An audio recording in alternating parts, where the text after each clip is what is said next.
अस्सलामुअलैकुम एवरीवन, कैसे हैं आप सब। उम्मीद करती हूँ आप सब ठीक होंगे, खैरियत से होंगे। मैं भी ठीक हूँ, बोले तो ठीक हूँ। आप सुन रहे हैं पहली नज़र की मोहब्बत। जहाँ से छोड़ा था इसे स्टार्ट करने से पहले thank you so much guys मुझे लाइफ में ज्वाइन करने के लिए। थैंक यू एवरीवन, जो दोस्तों ने मुझे ज्वाइन किया थैंक यू। मुझे जितने भी लोगों ने कमेंट्स किए उनके लिए भी थैंक यू सो मच। हाँ, कमेंट्स आके जवाब मैंने आप लोगों को नहीं दिए, कुछ दिए कुछ नहीं दिए, क्योंकि आप लोगों को मेरे बारे में अच्छी तरह पता है। और स्टोरी शुरू करने से पहले मैं ये बताना चाहती हूँ, मेरा इरा चैनल पर मेरी कुछ स्टोरियाँ कंप्लीट हैं, जाके वो सुन लीजिएगा और बताइएगा उनके बारे में अपनी राय। मैं इंतज़ार करूँगी आपकी रायों का। बाकी सब ठीक खैरियत से है। वो चैनल नज़र नहीं आ रहा मुझे पास, लेकिन आप लोगों के पास मेरा वो चैनल आ ही जाएगा। इरा लेस्बियन लव स्टोरी लिखेंगे तो आप लोगों को मेरी ही स्टोरी नज़र आ जाएंगी। पहली फुर्सत में आप लोगों को मेरी स्टोरी नज़र आ जाएगी। सुनिएगा ज़रूर और कमेंट्स में ज़रूर बताइएगा कि आपको मेरी स्टोरी कैसी लग रही है। चलते हैं स्टोरी की तरफ। जहाँ से छोड़ा था वहीं से स्टार्ट करते हैं, जहाँ पे रोशनी अपनी गर्लफ्रेंड टीना के साथ अपने एक्स फियांसी के साथ बाहर निकलती है। तब उसके निकलने की थोड़ी देर बाद एक इंसान उसके केबिन में आती है। तो आती है, वो देखती है फ़िज़ा की तरफ, कहती है ये दोनों कहाँ गए। हाँ, डेट करने गए हैं। शर्म नहीं आती? किस चीज़ के लिए? मैंने तो कपड़े पहने हैं। तुम्हें इस चीज़ की शर्म नहीं आती? तुम्हारी बीवी को कोई और लेके जा रही है डेट पे। अरे वो लोग लंच पे जा रहे हैं यार, क्या हो तुम्हें? पता नहीं क्यों, असल में ही मुझे दर्द हो रहा है यार कंधे पे। तो फिजा कहती है पता नहीं क्यों यार दर्द हो रहा है दिल में, नहीं कंधे पे। इतना तो यकीन है मुझे अपनी बीवी पर कि कोई ऐसी वैसी हरकतें नहीं कर सकती। अच्छा, और उस टीना पे, उस पे तुम्हें कतई भरोसा ना करो। तो फिर अब तू यहाँ झाड़ू पोंछा करेगी क्या? है, करना पड़ेगा, बीवी ने कहा है ना। वो कहते ना तू तो जोरू का गुलाम बन गई। अरे वाह, हाँ मैं तो जोरू का गुलाम बन के रहूँगा। सुबह भी जोरू, शाम भी जोरू, जोरू जोरू जोरू कहती रहूँगी। लेकिन मेरी बीवी नहीं सुनती ना, यही प्रॉब्लम है। अगर बीवी सुन लेती तो इतनी प्रॉब्लम नहीं होती जितनी प्रॉब्लम अब हो रही है। अच्छा, अब क्या करना है? अरे करना क्या है, भेज रही हूँ ना हमारे जासूस नंबर 24 को, एक्सक्यूज़ मी 420 को। हाँ, 420 को तुम्हारे साले को भेज रही हूँ ना इनके पीछे। पता चल जाएगा कि ये लोग कहाँ कहाँ जा रहे हैं। अगर उसने देखा कि उसकी भाभी के साथ कोई बदतमीजी कर रहे हैं तो वो खुद मैदान में उतर जाएगी। तुमने मेरे साले को कुछ ज़्यादा ही हल्के में नहीं लिया है। हल्का बिल्कुल भी नहीं। तुम्हारा साला A1 नंबर 12131 ग्रेट 1 है। 100% सोना है, सोना मेरे लिए। अच्छा, लगे रहो फिर मेरे साले के साथ। मैं चली अपना काम करने के लिए और तुम भी करो अपनी जोरू की गुलामी। उसके कहने पर कमरे की सफाई करो करती रहो। कौन कह सकता है ये ब्रॉय की नवासी जो झाड़ू हाथ में लेकर, रुमाल कंधे पर लेकर झाड़ू पोंछा कर रही है। किसी ने तुम्हें देख लिया ना, किसी ने तो छोड़ो, अगर तुम्हारी नानी ने तुम्हें इस कंडीशन में देख लिया, रुको देखना क्या है। वो अपना मोबाइल निकालती है, एक तस्वीर लेती है और उस तस्वीर को सीधा फॉरवर्ड कर देती है उसकी नानी के पास। वो कहती कमीनी इंसान तूने ये क्या किया। हाँ, कुछ अपने दोस्त होते हैं ना, दोस्त कमीने होते हैं, तो तुम्हें बताना ज़रूरी था। ये खे खवल नीलम वहाँ से बाहर चली जाती है तो उसे गाली देते हुए वो अपने काम करने लगती। तब उसके मोबाइल पर कॉल आने स्टार्ट होते, तो जैसे फ़ोन उठाते तो कि नानी वीडियो कॉल, ये क्या तस्वीर भेजी तुमने मेरे पास, अब तुम ये काम करने लगे हो ना। Sweet heart darling, first of all मैंने तो आपसे कहा था ना मैं मेहनत करूँगी, आराम नहीं खाऊंगी, मेहनत की कमाई नहीं करूँगी तो हराम कैसे कर सकती हूँ? आप ज़रा बताएंगे ज़रूर। आपको पता है नानी, आप ही ने तो सिखाया है कुछ भी करो ईमानदारी से, मेहनत करके कमाओ। मैं 12वीं फेल, इतनी पढ़ी लिखी नहीं हूँ कि मैं बहुत बड़ा ऑफिस संभाल सकूँ, बहुत बड़ी अच्छी सी जॉब कर सकूँ, सीट पे बैठ सकूँ। मैं जो काबिलियत है मैंने वही किया। अच्छा, तुम्हारी काबिलियत क्या है तुम्हें पता नहीं है क्या? ना नो जान नो, मुझे पता है मेरी काबिलियत क्या है, आपको पता है आपकी नवासी की काबिलियत क्या है, दुनिया वालों को थोड़ी पता है कि मेरी काबिलियत क्या है। और वैसे भी मैं जिस जगह काम कर रही हूँ ना, उस जगह पर मेरी बहुत पर्सनल ही दिलचस्पी है। तुम्हारी बीवी कैसी है? वो मस्त A1। पता है अभी थोड़ी देर पहले मुझे नीलम सता के गई है कि मैं जोरू का गुलाम बन चुकी हूँ। अच्छा, ये जो ऑफिस है तुम्हारी बीवी का है क्या? वो तो सरप्राइज़ है आपके लिए और मेरी बीवी के लिए, दोनों के लिए सरप्राइज़ है। पता नहीं कब खुलने वाला है, आपको मैं बताना चाहती हूँ और अपनी मिसेस को भी बताना चाहती हूँ। जब वो सुनना नहीं चाहती तो मैं आपको बताना नहीं चाहती। तो मुझे तो बताओ तुम्हारी बेबी कौन है, ताकि मैं भी तो मिल सकूँ उससे। नानो, आई नो, मुझे पता है कि आपको इंटरेस्ट है मेरी बीवी के बारे में जानने का। आई नो, मुझे पता है कि आप देखना चाहती कि मैंने किससे शादी की है, लेकिन इतना यकीन रखिएगा कि मैंने एक बहुत ही अच्छी लड़की से शादी की है, जो आपकी नवासी की दिल, जान, जिगर, गुर्दा, फेफड़ा, जितने भी किडनी वगैरह सब उसी में शामिल होते हैं। अगर हो है तो आपकी ये नवासी सांस ले रही है, मेरी जीने की वजह बन चुकी है वो, मेरी मरने की सबब भी बन सकती है वो, लेकिन हाल फिलहाल तो मेरे जीने की वजह है। मरना वरना छोड़ दिया मैंने, वो कहते हैं ना, छोड़ दिए वो उन रास्ता जिस रास्ते से हम गुजरे थे। अब हम नया रास्ता, नया चैप्टर शुरू कर चुके, और मुझे ऑफिस में काम करना है। मेरे काम करने के लिए पैसे मिलते, ना कि गपशप करने के लिए। Okay bye, I love you so much. तब वो फ़ोन बंद करती तो उनके दामाद उनके सामने थे, मिस्टर कपूर, और मिसेस कपूर भी बैठी थी। तो ये कहती कि कौन सी तस्वीर आपको भेजी है, किसने भेजी है, मुझे दिखाइए। तुम लोगों के लिए ज़रूरी तो नहीं है, इतना तो ज़रूरी जान चुके हो कि तुम्हारी बेटी कहाँ काम कर रही है, तो आप उसे मना क्यों नहीं कर रही है। वो जॉब क्या कर रही है, पियून की जॉब कर रही है। जब इतनी बड़ी इंडस्ट्रीज उसके लिए इंतज़ार कर रहे हैं, वो इस इंडस्ट्रीज़ को संभालने के बजाय एक पियून की नौकरी कर रही है, वो भी हमारे दुश्मन ग्रुप में। मेरा दुश्मन तो नहीं है, ना हो, मेरी दुश्मन हो सकती है, कुछ गलत प्रेमियों की वजह से वो हमें अपना दुश्मन समझती, मैं तो नहीं समझती। आप नहीं जानती कि उन्होंने कितने नुकसान हमारे की कंपनी के किए, कितने कॉन्ट्रैक्ट। उसकी होशियारी है, उसकी काबिलियत है कि उसने अपनी काबिलियत पर ही हमसे कॉन्ट्रैक्ट जीते हैं, ना कि ज़बरदस्ती। कोई बेईमानी नहीं की है, लेकिन उसकी नज़र में तो हम बेईमान है ना मॉम। उनकी बेटी कहती है, कहा तो तुम बिल्कुल ठीक रही हो, लेकिन क्या है ना, जब तक हमें दूसरी तरफ की बात ना सुन पाए, अपनी तरफ की बातें हम करते रहते हैं। मुझे कोई प्रॉब्लम नहीं। और सुनने में आया था कि आप उनसे मिलने गई थी, रोशनी से। हाँ, मिलने तो गई थी, अच्छी बच्ची है, उससे मिलने के लिए मैं बहुत पहले से कोशिश कर रही थी, लेकिन अब मुझे मौका मिला तो मिलने चले गए। बच्ची अच्छी है, बस उसकी संगत अच्छी नहीं है। तो आप क्या चाहती हैं? मैं ये सिर्फ इतना चाहती हूँ, जो बरसों पहले दुश्मनी थी, जिसे ख़त्म करने के लिए मेरी बेटी की जान चली गई, उस दुश्मनी को अब मेरी नवासी ख़त्म करेगी। इतना यकीन है आपको उस पर। वो तो हमसे नफ़रत करती है, वो नफ़रत नहीं करती है, वो बस गुस्से में है। गुस्सा उसे तुम दोनों पर है, गुस्सा जो तुमने उसे दिलाया है। गुस्सा अगर तुम दोनों उसे प्यार से हैंडल करते तो शायद ये नहीं होता, वो शायद तुम दोनों के लिए अपनी जान तक दे देती। लेकिन कुछ गलत फहमियों की वजह से तुम लोगों ने भी गलत हरकतें की, गलत चीज़ें की उसके साथ, तो ये तो उसका हक है, बनता है। अब वो गुस्सा करे, नफ़रत करे, ये उसकी मर्ज़ी है, क्योंकि तुम दोनों ने उसे सपोर्ट नहीं किया था।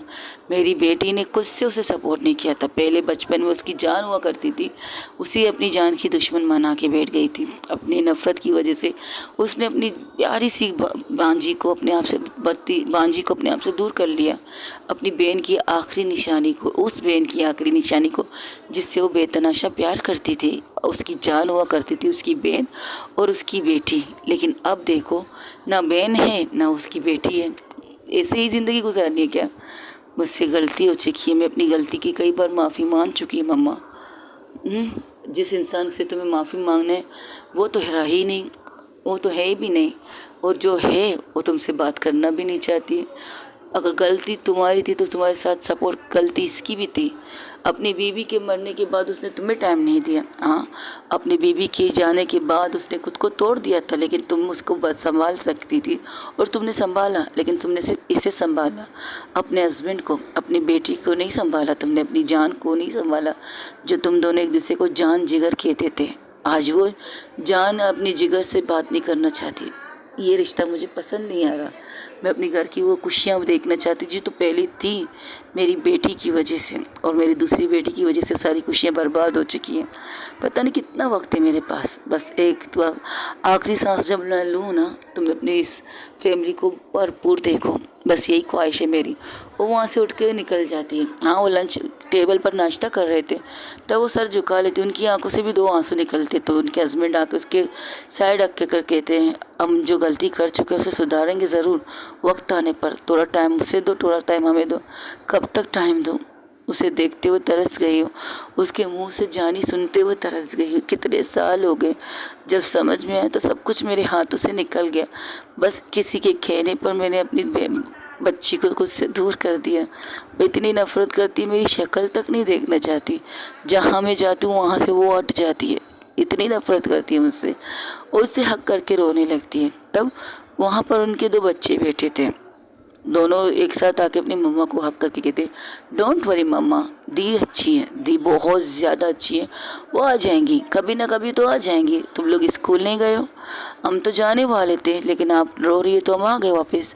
नहीं, तुम दोनों स्कूल जाओ, अपना ख्याल रखो, और हाँ, शरारत मत करना, मस्ती बिल्कुल मत करना, तुम लोगों के पेपर होने वाले हैं। ओके ओके मम्मा, बाय मम्मा। और दोनों ने बाय कहकर वहाँ से चले जाते। उनके 2 बच्चे थे, एक लड़का एक लड़की थी। दोनों बहुत क्यूट थे, हंसी मजाक करते, शरारत करते, लेकिन अपनी बहन से प्यार बहुत करते थे। क्या जिस बहन से वो प्यार करते, क्या वो बहन उनसे प्यार करती है? शायद नहीं, शायद हाँ। ये तो बाद में आप लोगों को पता चल ही जाएगा आराम आराम से।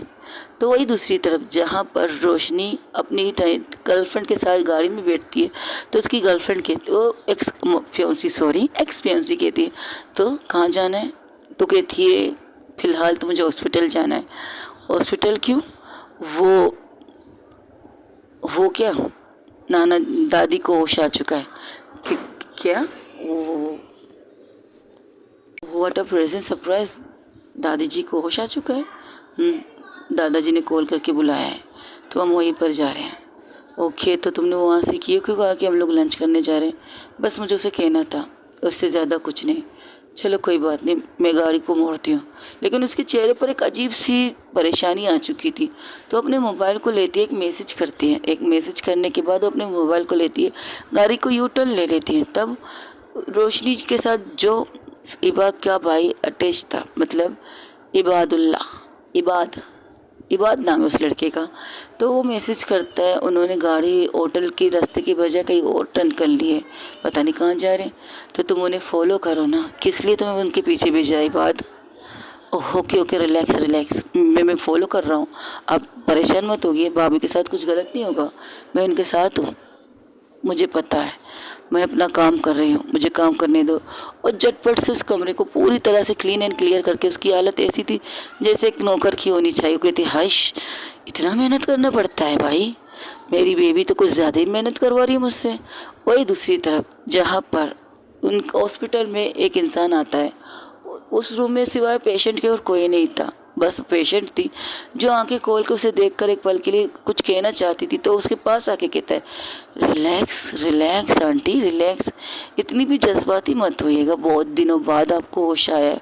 अगर आपको होश आया होगा तो आपने मुझे देखा था। अगर आप अभी बताने वाले अपने घर वालों को कि किसने ये सारी चीज़ें की हैं, तो ज़्यादा से ज़्यादा ये होगा, आपकी पूरी फैमिली को मैं ख़त्म कर दूँगा।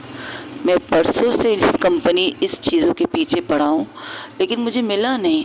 पहले आपकी बेटे ने सब कुछ बर्बाद किया, अब आपकी पोती मेरे हाथों से ये सब कुछ लेना चाहती है, तो मैं ये अफोर्ड नहीं कर सकती ना।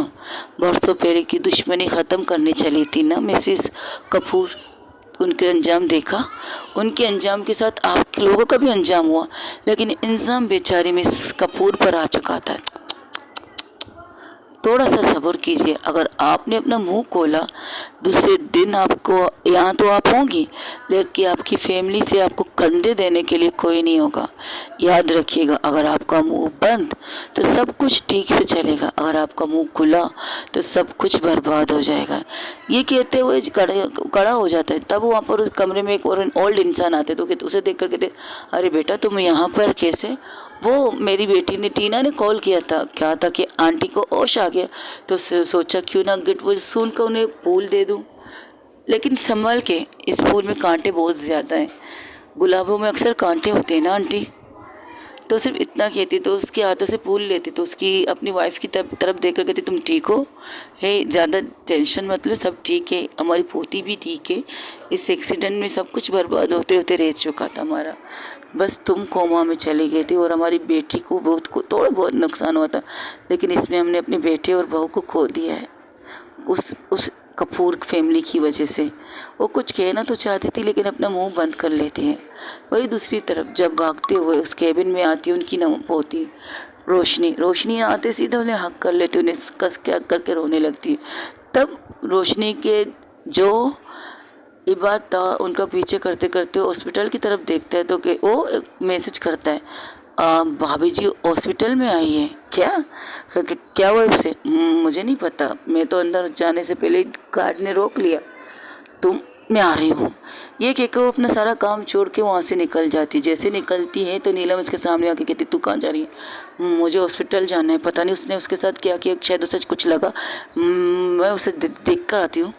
देख, टेंशन मत ले, कुछ नहीं हुआ है उसे। नहीं नहीं, मुझे उन्हें देखना है, जब तक आंखों से ना देखूँ कुछ नहीं होगा। तुमने अपने सारे काम कर लिए यहाँ के?